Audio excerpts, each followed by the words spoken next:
Hello, hello, and welcome again.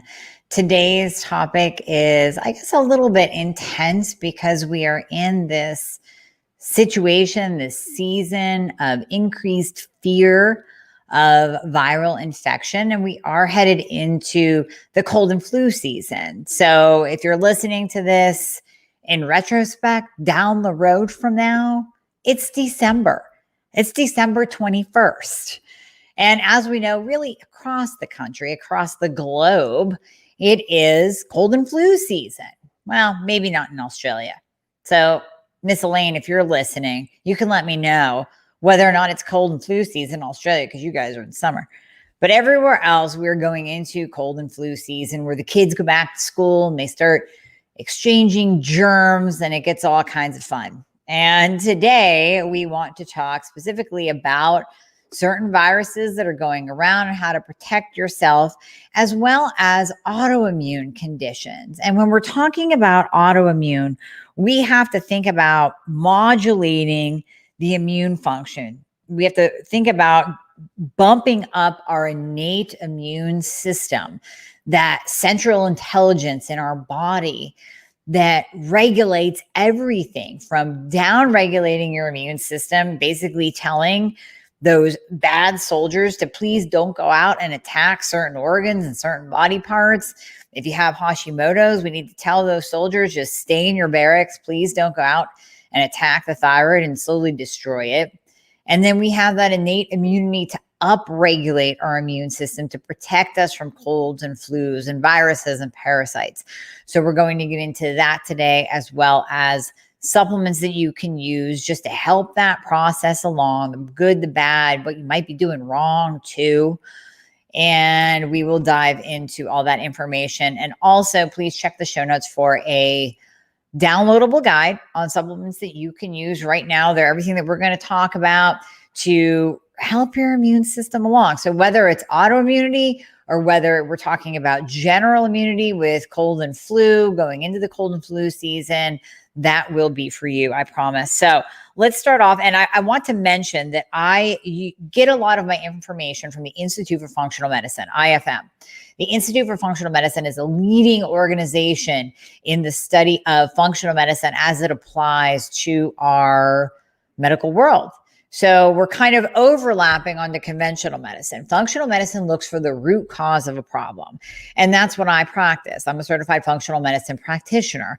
I practice functional medicine because I want to get to the root cause of what is going on in your body. So if you're coming to me with a thyroid problem, that's my specialty. I look at, let's do all the testing. Is it Hashimoto's? Is it just hypothyroidism caused by a downregulation of your thyroid gland? Maybe you were on certain medications, stress, not enough sleep, consistent obsessive dieting, low calories, whatever that might be. We're looking at that root cause. And if that root cause is an autoimmune condition, then we do things that will treat that root cause and optimize your body. So that's what functional medicine is. So I'm using a lot of information from the Institute of Functional Medicine. If you have not looked up their articles, their blogs, I encourage you to do so. So we're going to start off by just kind of acknowledging the fact right now that there is a virus going around, and this is a time of heightened potential infection. So whether we're talking about cold and flu or we're talking about the big C, not cancer, the big C, we want to favorably modulate our immune system.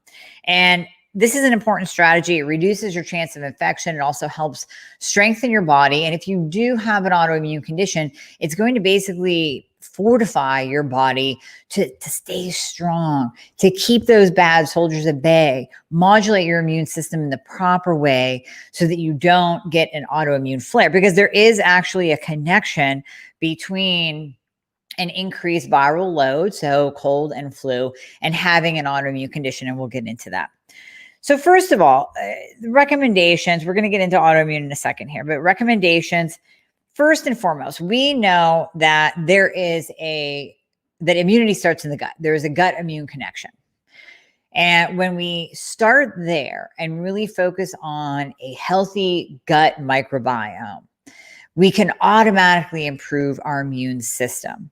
So I like using things, and we'll talk about this in a moment. I like using things like oil of oregano that kills bacteria and parasites, antiviral, it's antifungal. Things like silver psyllium, antiviral, antifungal, antibacterial. Things like berberine to lower insulin, which is very inflammatory and which also helps with favorable gut microbiota. Now, when I say the gut, I guarantee you automatically think about probiotics. Your mind automatically goes, I'm just going to go use the probiotic.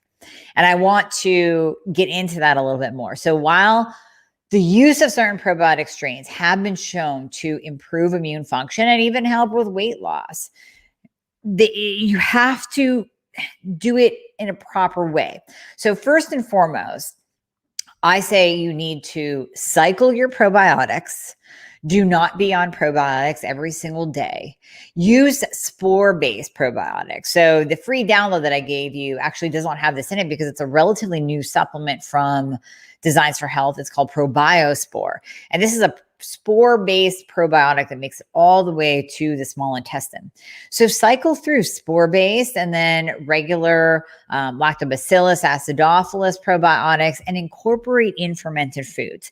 So again, straight from IFM, specific recommendations for patients is letting you know that we need to vary our types of vegetables. I'm not a big fruit fan because fruit is a sugar, but vary the types of vegetables that you're eating and eat fermented vegetables or other probiotic containing foods to maintain epithelial health and gut barrier function. So think about things like sauerkraut, like kimchi, kefir, low sugar kefir, bone broth. All of those foods are actually natural probiotics that will help re-inoculate your gut microflora without having to use the same damn probiotic day after day. And please do not think that by eating an over-the-counter grocery store purchased Greek yogurt that you're getting all the probiotics. And do not buy Align or Activia and think that you're going to give your gut the beneficial bacteria that it needs on a daily basis.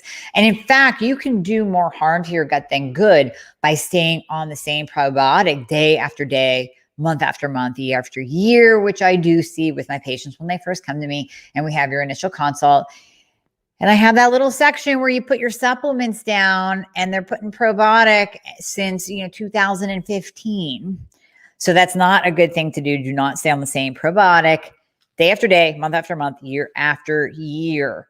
So what we want to do is use food. We want to use nutrition to balance inflammatory pathways, to reduce your oxidative stress, increase your antioxidant levels, and harmonize the gut microbiome. That is our goal with these natural approaches to boosting immunity and supporting your thyroid function and your Hashimoto's, if you have it, with your autoimmune condition, because it all goes together. And this will absolutely reduce your risk of cold and flu catching and viruses.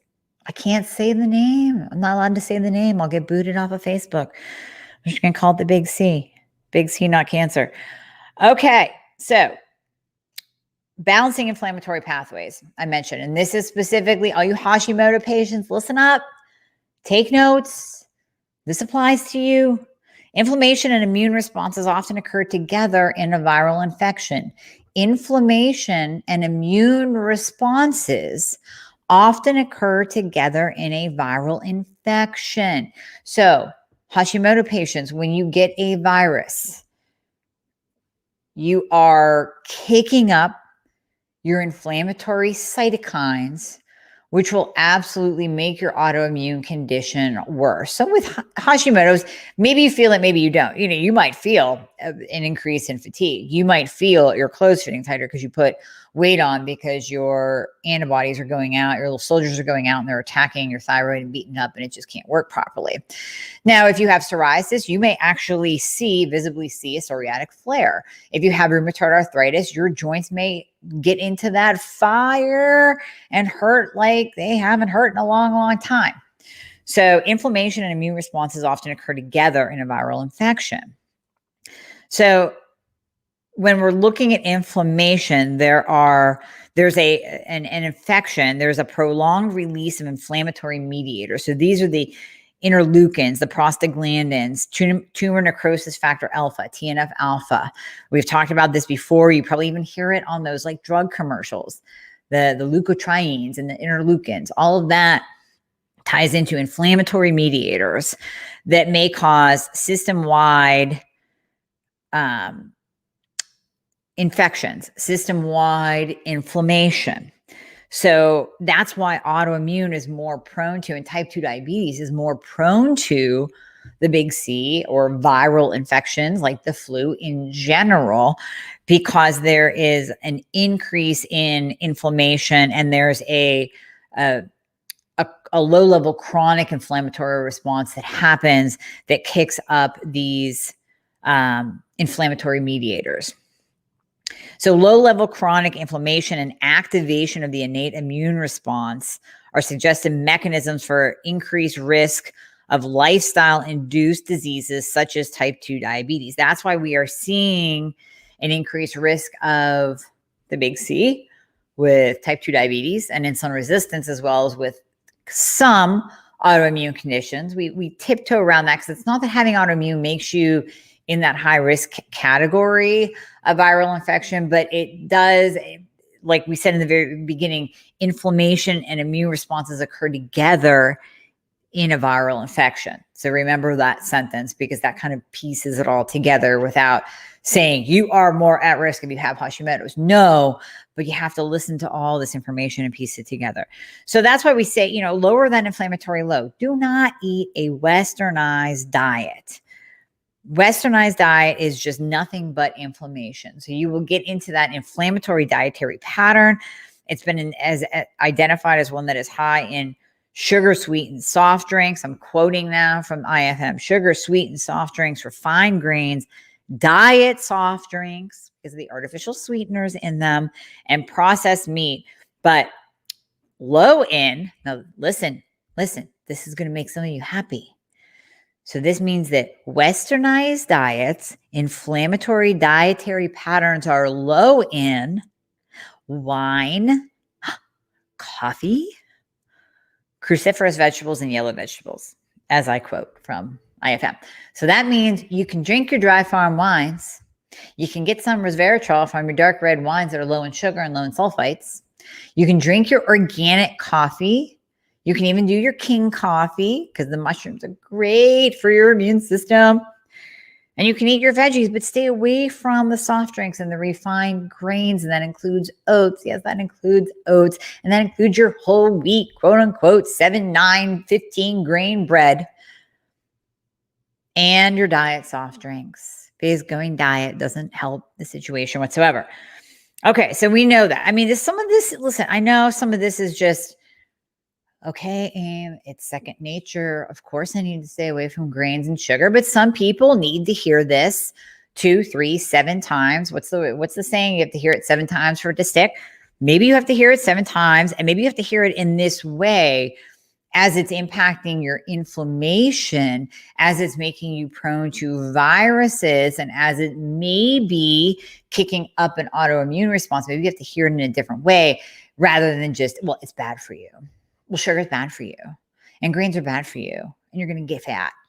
I mean, maybe that's not enough, right, to really drive that point home. But when we actually put it in a way that, listen, these foods are going to decrease your immune system. They're going to decrease your immune response to viruses that you are exposed to, and they are going to kick up an autoimmune response. And that's not what we want. That's not what we want. So, okay. So we want to eliminate those foods. We want to reduce oxidative stress and increase antioxidant levels. So one of the initial aspects in viral infection is what is referred to as a cytokine storm, or an abundance of oxidative stress. This produces damaging free radical compounds such as the ROSs that we always hear about, reactive oxygen species. So when you think about cytokine storms, cytokine storm can kick up any autoimmune response and back and forth. And when you have an autoimmune response, it can kick up a cytokine storm. So in this cytokine storm, that is the initial aspect of a viral infection. So we want to reduce food-derived oxidative compounds and fortify the body's reserves of antioxidants. Really focusing on, again, going back to that Westernized diet, reducing your carb and sugar intake, reducing inflammation, reducing foods that can kick up inflammation. If you want to grill your steak, please do not grill it till it's dead, till you are like charcoal black on the outside. Do not cook in the bad PUFAs and in canola oil and vegetable oil. Don't even cook in olive oil at a high heat because that produces carcinogenic compounds. Use high heat cooking oils for high heat cooking. If you want to fry up some sweet potato fries, then use coconut oil, use avocado oil. Those are your high heat oils. Stay away from the canola and the vegetables and the PUFAs because PUFAs go poof and they create carcinogenic compounds, which is going to increase your oxidative stress and it's going to increase your risk of that cytokine storm and inflammation. Now, you can use certain spices and herbs. You can use nuts, seeds, chocolate. So I have now said wine, coffee, and chocolate. So you have to be happy right now, right? Dry Farm Wines. We'll put a link to the Dry Farm Wines link where you can get a penny bottle. So Dry Farm Wines, chocolate, dark chocolate, organic dark chocolate. Yes. And organic coffee. So you can have your chocolate and eat it too. And then using spices like cloves, dried oregano, ground ginger, ground cinnamon, which is good for your blood sugar, turmeric, which is great for inflammation, curcumin and turmeric. Now, if you're not into using the spice turmeric, you can use something like Organifi Gold or Organifi Gold chocolate, which also is not in that supplement list. I need to update that for you, but I'll put a link in the show notes for Organifi because if you're listening to this, I know I'm dating this. So if you're listening to this podcast after December 28th, I'm sorry. But on December 28th and December 29th of 2020, the year from hell, you get 20% off all Organifi by going to Organifi.com and using the code FIX. And you can try the Organifi Gold and the Organifi Gold chocolate because this makes this warm, comforting, yummy drink that I have at night. And it calms down inflammation. So I'm going to totally side note this. I'm going to side note this right now. I had a halo laser treatment on last Tuesday. And I don't think you can't see the redness of my face. You can see the halo glow a little bit, right? My face was on fire. I mean, it was like when people say it's like a sunburn, they're wrong. It's like a sunburn where then you have a bad sunburn and then you stand in front of a heater. Like my face. So I drank Organifi Gold and Organifi Gold chocolate drinks every single night to decrease the inflammation. I got to tell you at work, like, listen, I'm 6 days later and my face is no longer swole and red. I mean, I was fire engine. You should have said, but it's so good for your skin. Halo laser, really good for your skin. Also PRP treatments and I'm totally sidestepping, aren't I now? PRP and microneedling, which my nurse practitioner also does because she's just beautiful. And she's the man on my skin too. So I'm all about anti-aging. Thank you. I'm all about anti-aging and doing things for your skin. So in addition to keeping your immune system healthy, do things to lower inflammation. So whoa, I got off on a rabbit hole there. Coming back to the immune system. Here we go.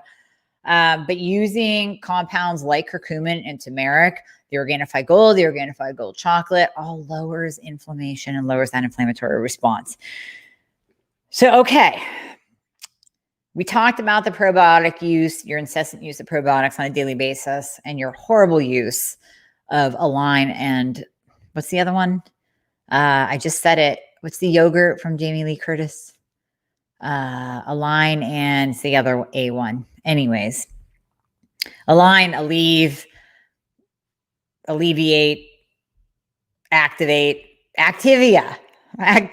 No, you don't want to use that on a daily basis. We want to harmonize the gut microbiome. So like we said earlier, you want to cycle your probiotics. You want to add in fermented foods. You want to add in those foods that make your gut happy. So the gastrointestinal tract harbors a majority of immune system activity. We know that. So it is essential to keep it nourished with the necessary nutrients for a healthy gut microbiome. We want to use things like real yogurt, like the Siggy, what's that real, like honest to God, organic from New Zealand cows, grass-fed fermented yogurt, kefir, kimchi, miso, and sauerkraut. Sometimes eating some raw sauerkraut is great. Kombucha is great if you like the taste of it. I like it. I think it's fantastic. But even with kombucha, you don't want to do the same one every day. You don't want to just get the trilogy and do that every single day.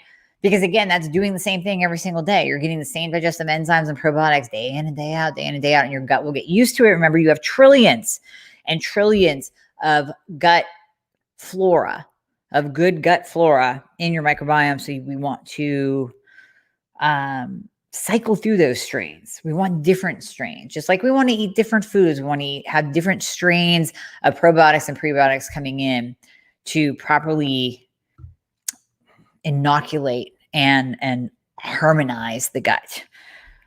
So I'm going to say that right here, this is a big one. Fermented foods, such as the ones I just said, but I'll repeat them. Yogurt, kefir, kimchi, miso, and sauerkraut may provide microorganisms and secondary metabolites, such as alkyl catechol, that may help with immune response and even reduce the incidence and duration of respiratory infections. What are we seeing right now? Cold, flu, big C, pneumonia, respiratory infections. And with those respiratory infections, you are at risk of being put on a ventilator. That's what we are seeing through our hospital systems right now. So we want to reduce that. So eat your fermented foods and cycle your probiotics to keep a healthy gut. And if you are using something like my favorite supplement in the world, berberine, hello. Oh gosh, do I have thyroid brain right now? Berberine, if you are using that and you're getting a GI response from that, you're getting loose stools, you're getting a little bit of nausea, that is your gut saying you need some gut help here. It's not that you're intolerant to berberine. It's actually a sign. So the same thing goes for metformin. Berberine and metformin do beneficial things with the gut. I've studied this. I've looked into it. I know metformin has gotten a bad rap in the media, but berberine and metformin work very, very well on insulin resistance, type 2 diabetes, but they also re-inoculate the gut in a beneficial way. So if you are a non-responder to metformin and then you step down even to berberine and you still can't take that because of a GI response, that is your body screaming at you that you need to do some gut healing. You might need to add in the oil of oregano and kill off some parasites. You might need to do a GI map to see what the heck is going on and to get those strains of probiotics mapped out as to what you're low in and what you're high in, what your diversity rate and percentage is. You might need to add in some silvercillin. You might need to push through on that berberine at 1 per day to re-inoculate your gut and do a nice gut healing protocol. You might need to add in some GI Revive or Tegracell colostrum to help to soothe the gut and to start healing that gut barrier function. That was a side note too, but for those of you who cannot tolerate berberine, we might need to heal your gut a little bit, and adding in those different foods will definitely help. Dietary diversity, that's what we were just talking about. So you really want to diversify your gut, not just with the gut microbiome. You want to diversify your diet because the more diverse the diet, the microbiome will be, the more adaptable that will be to infections and inflammation. So varying your diet, just like I say with fasting. I always tell you that fasting is fantastic when you do it according to how you feel. If you wake up and you are genuinely not hungry, don't eat. If you wake up and you are hungry, then please do not type A your way past 18 to 20 hours of fast because you planned it out that day. I want you to listen to your body, but intermittent fasting, going through times of intermittent fasting and then maybe a refeed day where you increase the amount of calories and carbs and food that you're taking in, is fantastic. It's also fantastic for your growth hormone levels, but it's fantastic for your gut. Diversifying your foods. Yes, if you like meat, that's fine. Do grass-fed meat one day and do some grass-fed steak the next day, and then maybe throw in some free range chicken, and then throw in some salmon, wild caught salmon, wild caught scallops. Diversify your protein sources, and also diversify the foods that you're eating so that you can, like I said, don't do trilogy kombucha every single day. Even grab the green one. I like the trilogy. Grab the green one. Grab the Dr. Kombucha that tastes like Dr. Pepper. Just vary it up so you're getting different strains and diversify your diet. And also consider carb cycling. So if you are like me and you are on a low carb ketogenic diet, then consider carbohydrate cycling so that maybe one day you are a little bit lower and one day you're higher. And not only will that get you out of that, and some of you have to stay low for a little while to get into ketosis, and then you can start carb cycling. But I even mean going from, if you're staying under 20 grams of carbs per day, because you are working at reversing your diabetes, maybe 1 or 2 days a week, you do bump up to 50, 60, even 70 carbs, and then you drop back down. So diet variation and dietary cycling or carb cycling is very, very beneficial. A big one. Now here's the big one. We touched on it last week. Stress. Right now, everybody is really stressed out, and stress pounds your immune system. It pounds your immune system. And this is how Hashimoto's, autoimmune, stress, and the big C virus ties together. And really even the other big C in terms of cancer.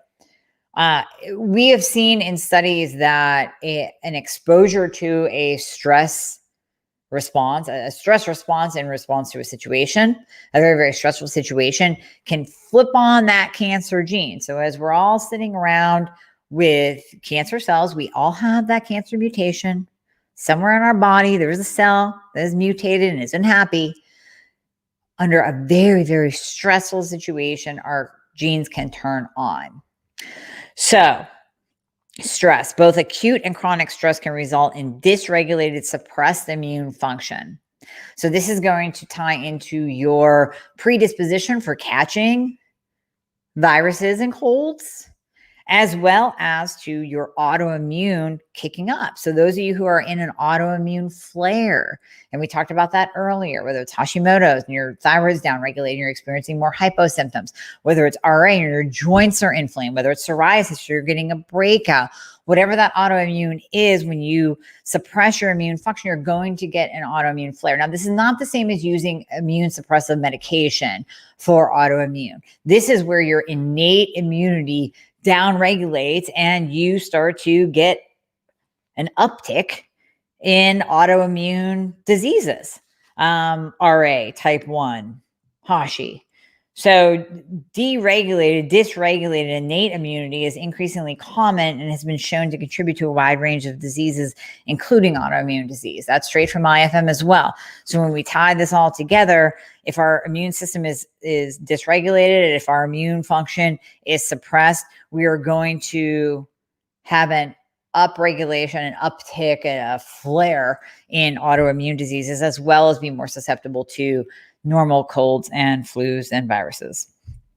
Some degree of stress may be healthy for normal functioning and even beneficial for immunity, while chronic low-level stress without resolution or coping behaviors may suppress immune function. Chronic low-level stress without resolution or coping behavior. So right now, we don't know when this is going to be resolved. We see some light, right? I see some light at the end of the tunnel. We don't know when all of this is going to be resolved. So we need to incorporate some coping behaviors, because without it, you're going to suppress your immune function. So actually now we're seeing the field of psychoneuroimmunology come up. And this is actually, it was created decades ago, but now we're seeing definitely an increase in the awareness of what it is. If you never heard of it, right? Now you're hearing about it because we are acknowledging the effects of psychological stress on health conditions, primarily through the mechanism of increased inflammation.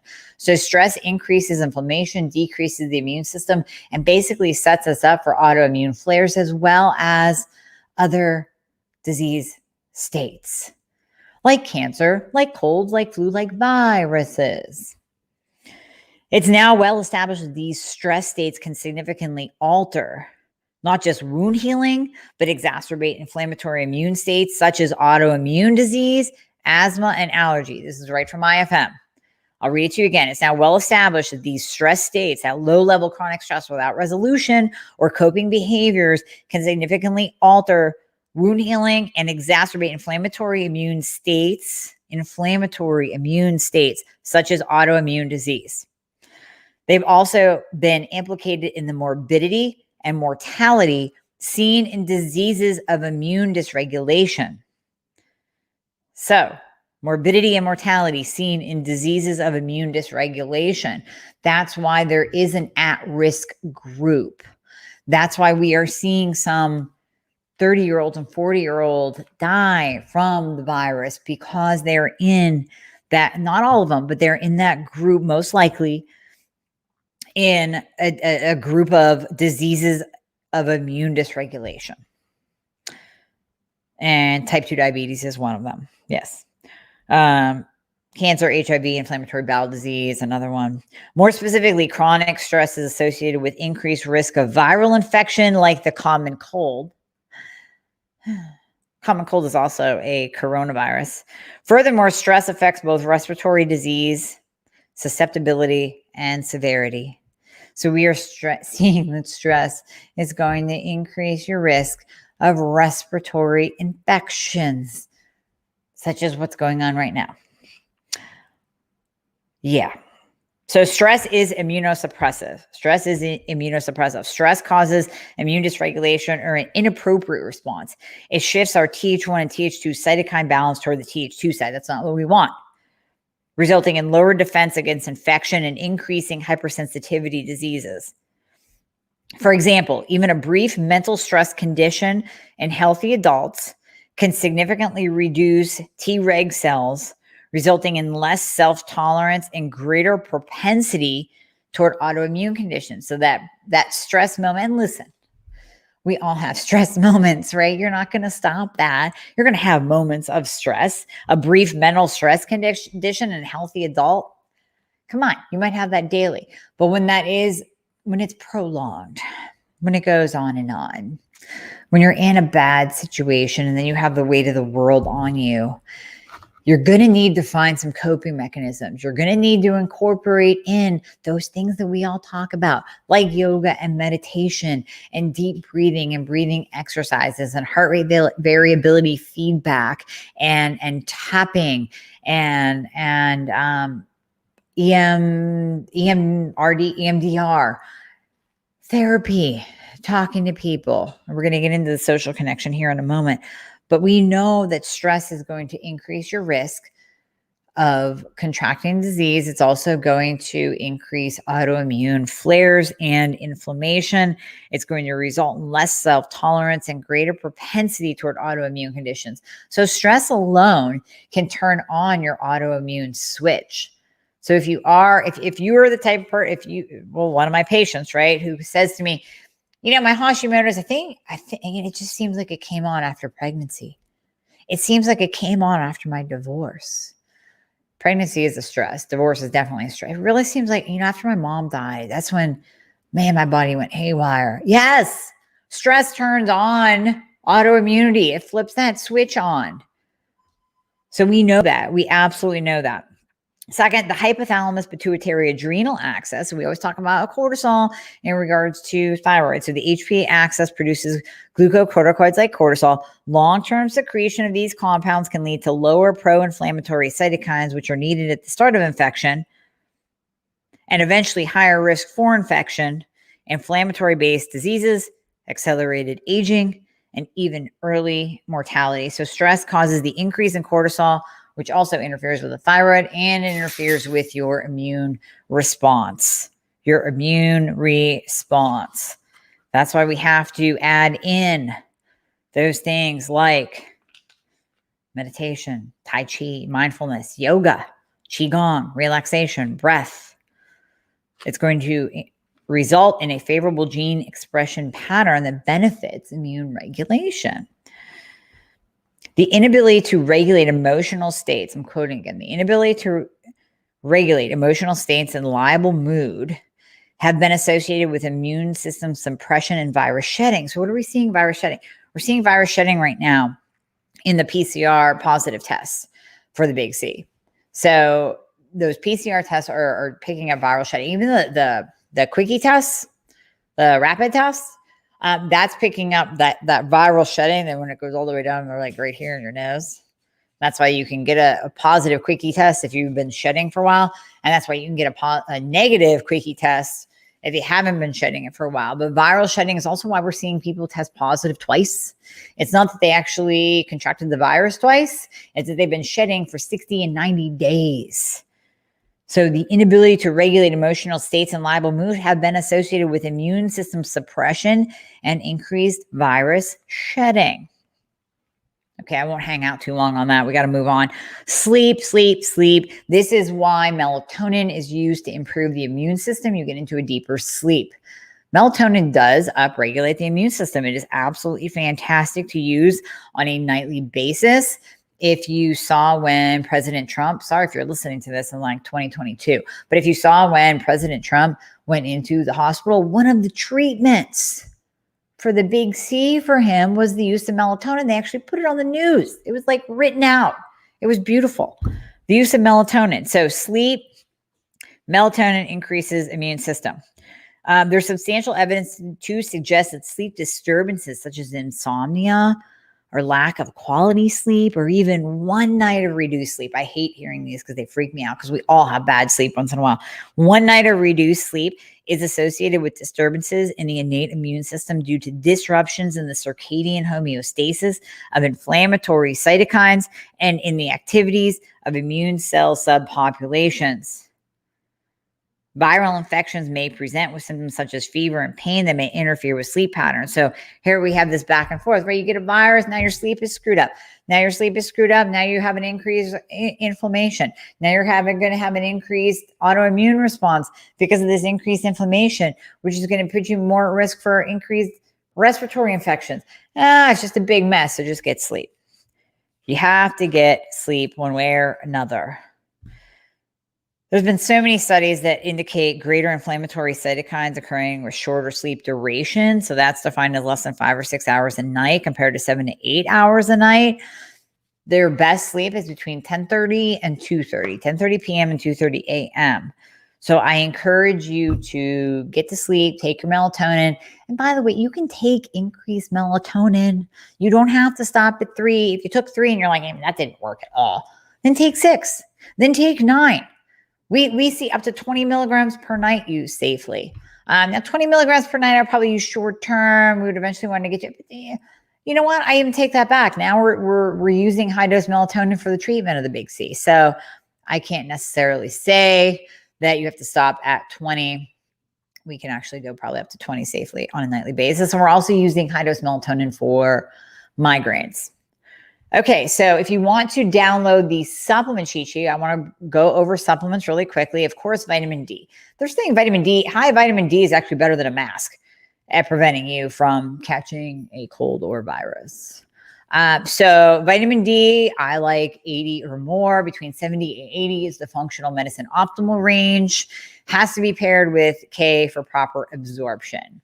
So the rule of thumb is 10,000 IUs of vitamin D per day will raise your vitamin D by 10 points. 20,000 IUs per day for 1 month, taken consistently for a month, will raise your vitamin D by 20 points. So depending on where you are and where you fall, and we also know that good vitamin D levels are associated with weight loss too, FYI.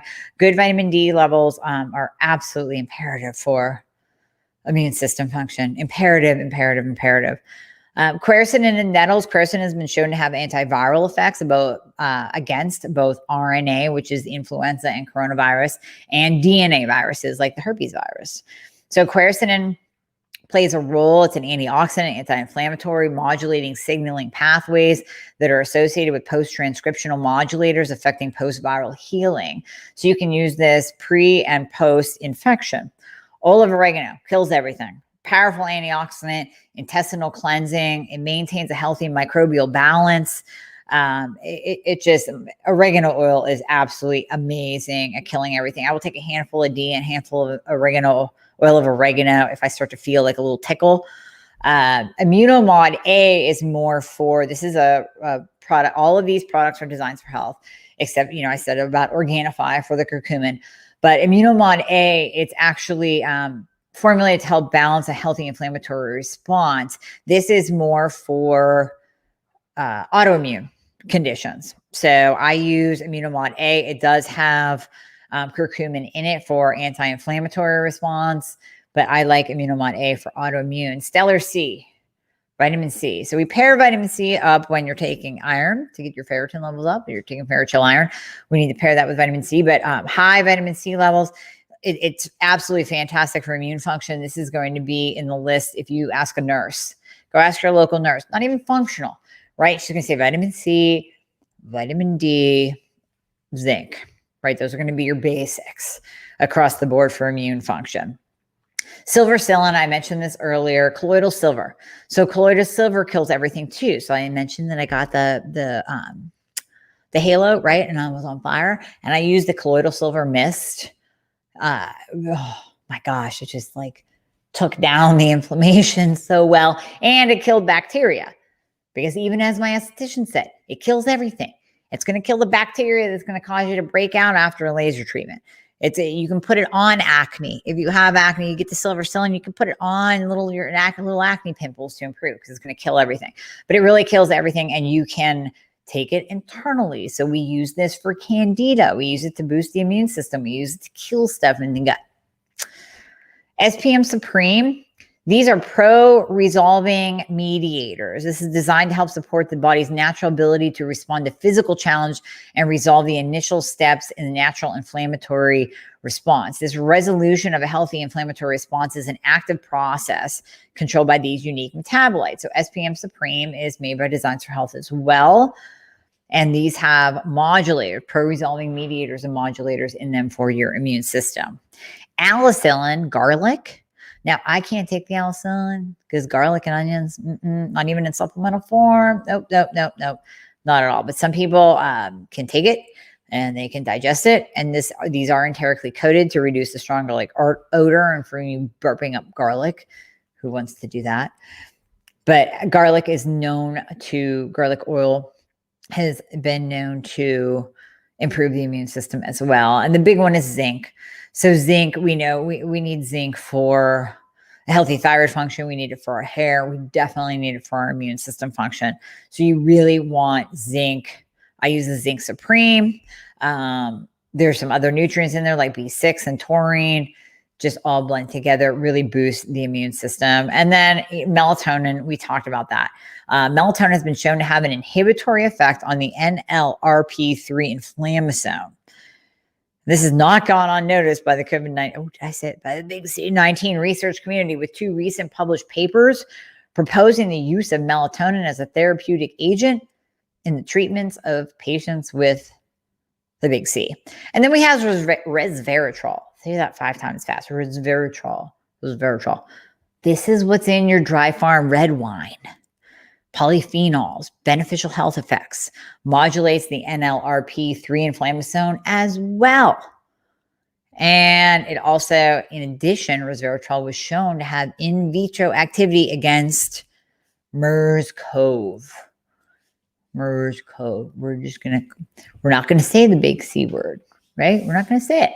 But certain coronaviruses that, so we know that the common cold is the coronavirus. We know that SARS, right, was the coronavirus. The bird flu, avian flu, right? Isn't that the same thing? Anyways, I'm digressing. Resveratrol, shown to have in vitro activity against MERS-CoV. And then berberine.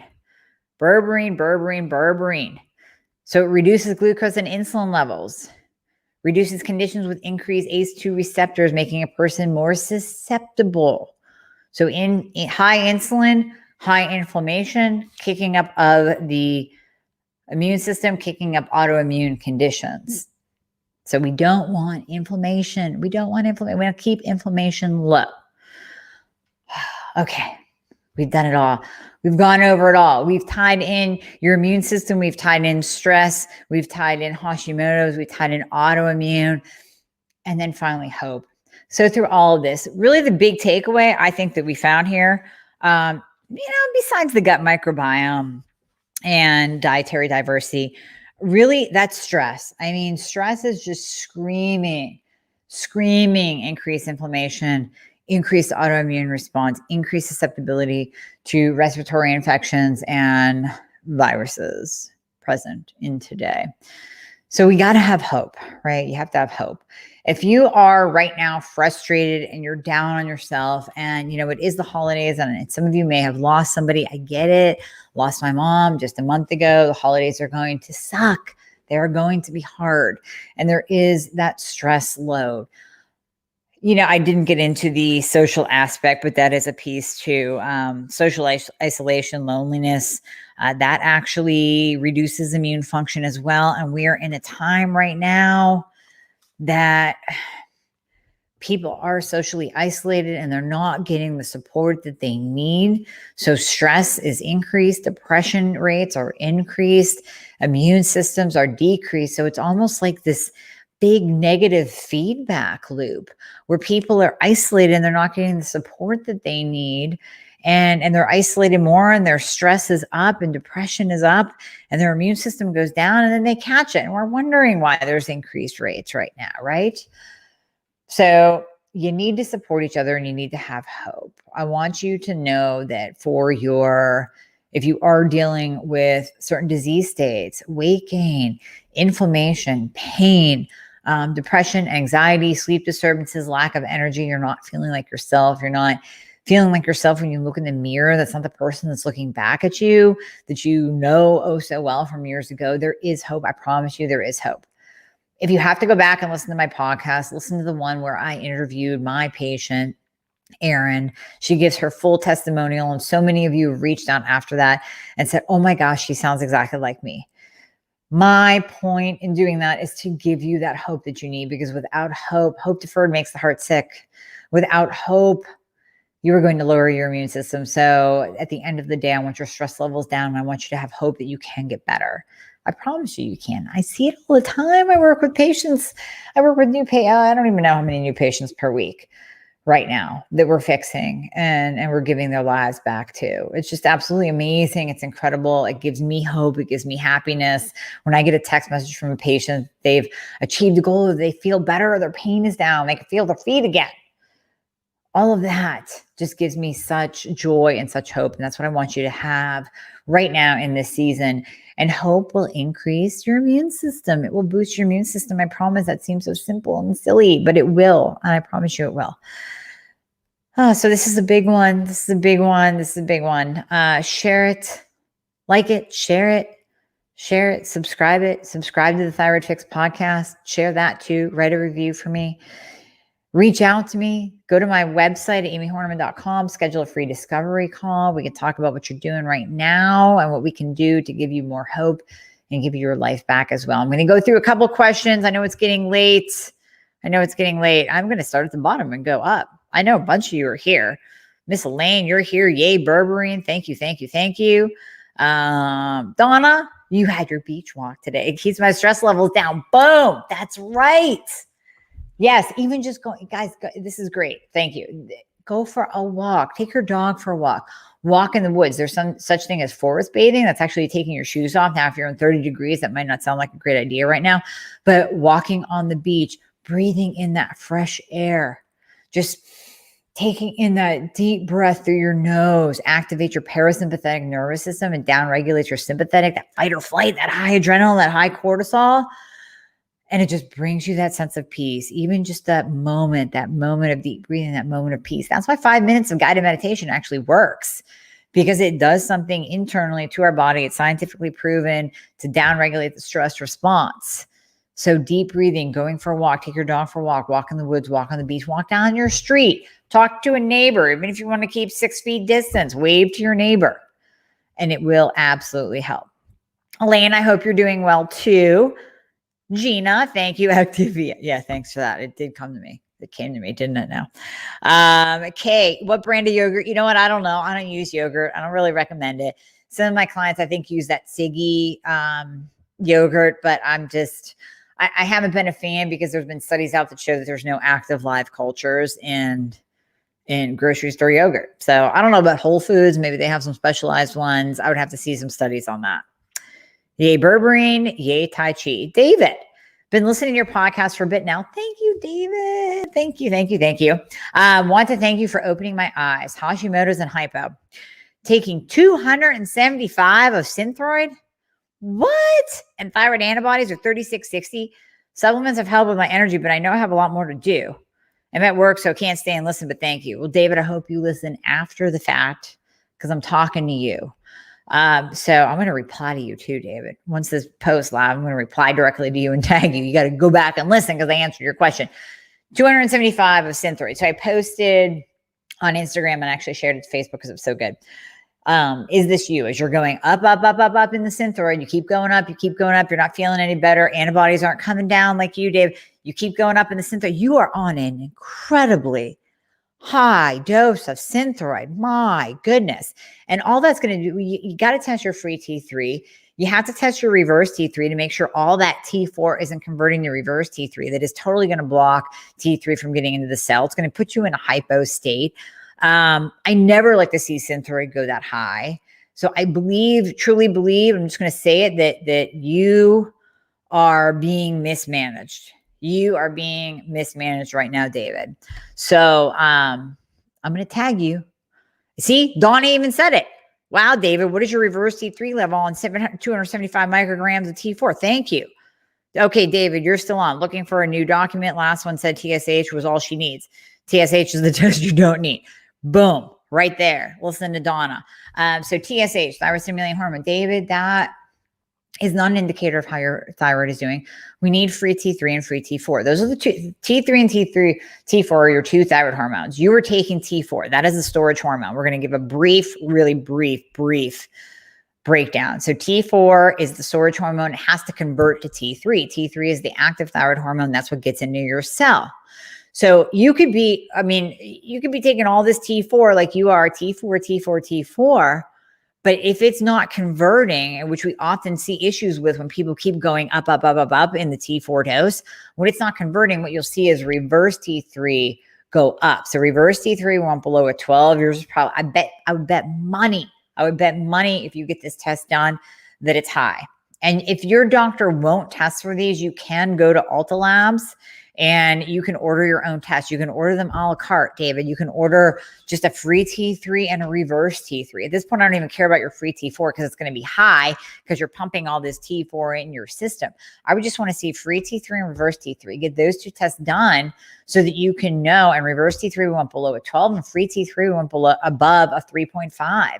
And I bet you're not there, especially if you're still dealing with symptoms. If you're still feeling like garbage and your doctor keeps going up, I'd be curious to see what your TSH is. Like, how are they dosing you? Is your TSH not even going down? That's why they keep going up in your Synthroid. But still, that's not going to help you whatsoever. So thank you, Donna, for jumping in there. All right, guys, it is 10 to 5 Eastern time. You guys got to go eat. Everybody, thank you for jumping on. Please share this. I think this is really, really, really going to benefit a lot of people, especially now with immune and cold and flu season and stress and all that good stuff.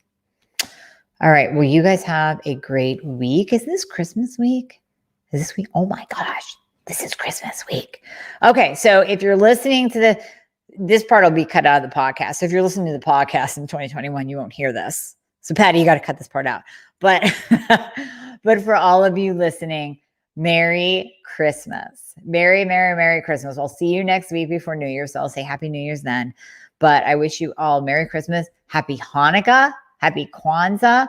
I know I have some Jewish listeners. I think it was the Sabbath, right? So Havi, right? Okay. So I'm not getting all my holidays in sync, but happy holidays, Merry Christmas. And just enjoy this week and de-stress a little bit the best you can, even if you're staying away from your family because you're, scared of passing germs and all that. I get it, but just try to find some joy and try to find some hope. And please just reach out to me. I'm still working. Reach out to me this week. If you want to jump on a call, jump on a free discovery call. So we'll be posting some more videos this week coming about weight loss.